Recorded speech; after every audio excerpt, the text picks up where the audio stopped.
Long by Poynton. Oh, and Newell gets in here. Mike Newell within 2 minutes of his home debut for Everton. A fabulous start.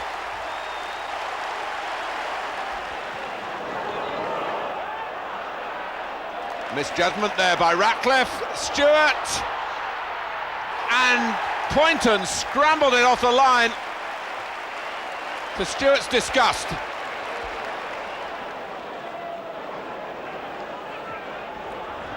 Tottenham passing the ball with precision, and Gascoigne lifts it in, and it's popped over the line. Paul Allen claims it. 1-1.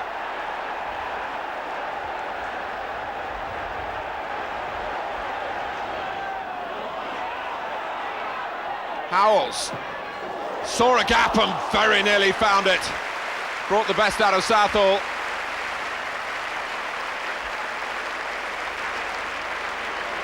Nevin. A flick from Whiteside and from Sharp. Taken on now by Sheedy. That is a wonderful goal to whet the appetite for the season.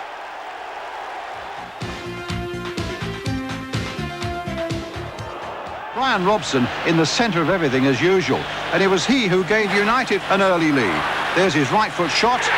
United 1-up. And indeed, United felt they had a perfectly good and spectacular second goal disallowed as Neil Webb gets the ball in at the second attempt. Just look at this skill from Mark Hughes. But a linesman had spotted a United player in what he thought was an offside position. Up went the flag and the goal was disallowed. And it was right at the last that Palace saved themselves. The man who scored 33 goals last season, Ian Wright, getting one in the final minute. And there could be no more important one for Crystal Palace than that.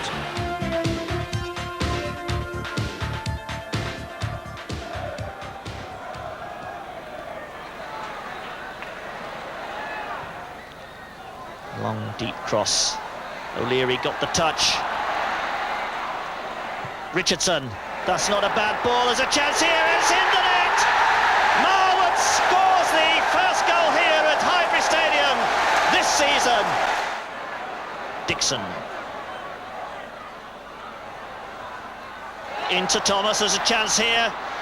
Speedy on it. Oh, Thomas, the man whose goal won the league championship, fires Arsenal into a 2-goal lead. What a well-taken goal that was.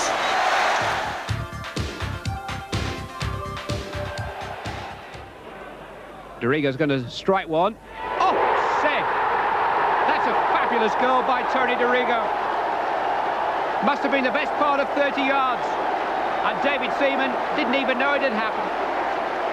I think the Rangers goalkeeper was still lining his wall up. Peter Reid. Sinton. Clark's in there, and Clark's equalised. It ran kindly for the big centre forward, and nothing that Moncur or Benson could do to deny him. Sinton squeezing in the cross, an element of surprise, and Clark's right leg was just long enough.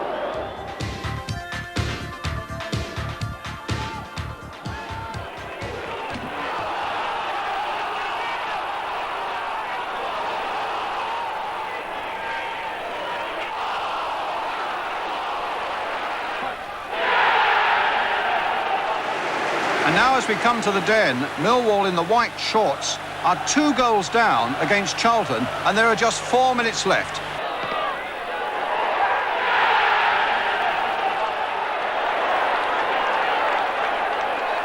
The substitute Jimmy Carter comes on, a good crosser of a ball, and what a fantastic header by Teddy Sheringham to put Millwall back in the game at 1-2. And there was more drama still to come. In the very last minute, Dennis Salmon making the run, a flick on by Tony Cascarino, and the full-back Ian Dawes in there, and that's 2-2, the comeback of the week.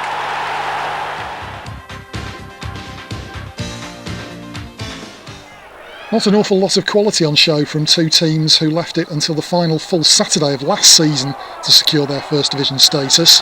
What skill there was came from Roy Wegerle.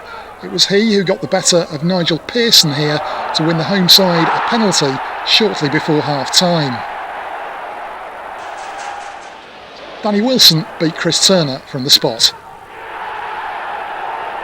Luton broke their transfer record this week to sign the Danish striker Lars Elstrup. Perhaps he will add the cutting edge to an attack that otherwise is very heavily reliant on Wegerle. His fast feet here deceived Greg Fee to lay on a second goal for Kingsley Black.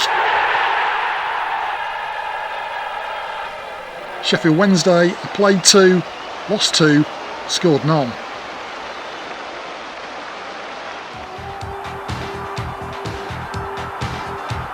Now stand by for a John Barnes special. Villa were forced to play 21-year-old fullback Andy Comyn in his first game, and Barnes was more than he could handle. Turned in one way, then the other again, and a right foot shot, giving Liverpool the lead. Although Villa later equalised through David Platt.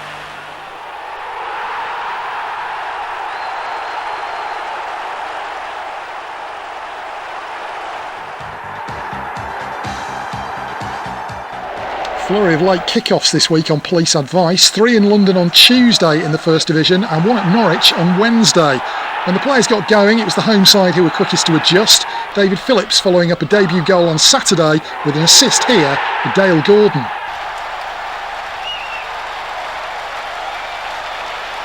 Norwich were the better side for the first hour, but then Forest began to fight back. A lovely move here involving Carr, Hodge and Crosby ended with Lee Chapman turning in from close range. Too close for the linesman's liking, the goal ruled out for offside.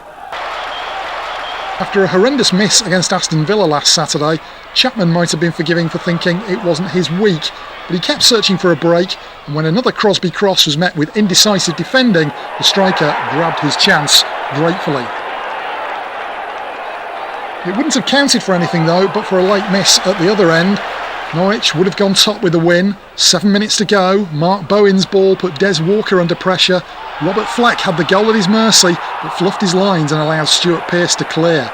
We're only 2 rounds of fixtures into the season, and nobody has a 100% record.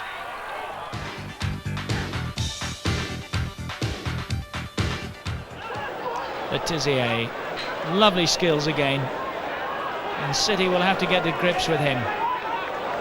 Rod Wallace, and here's his brother Danny, lovely finish. A Wallace 1-2 and City go behind.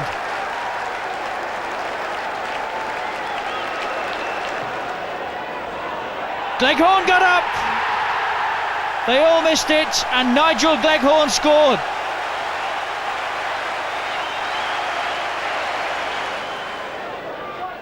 Letizier again. Working space for the cross. Leghorn, Gale in terrible trouble. Wallace! You can't give Danny Wallace that sort of room.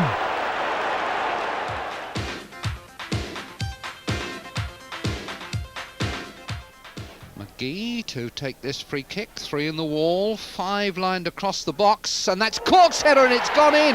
What a brilliant little deflection.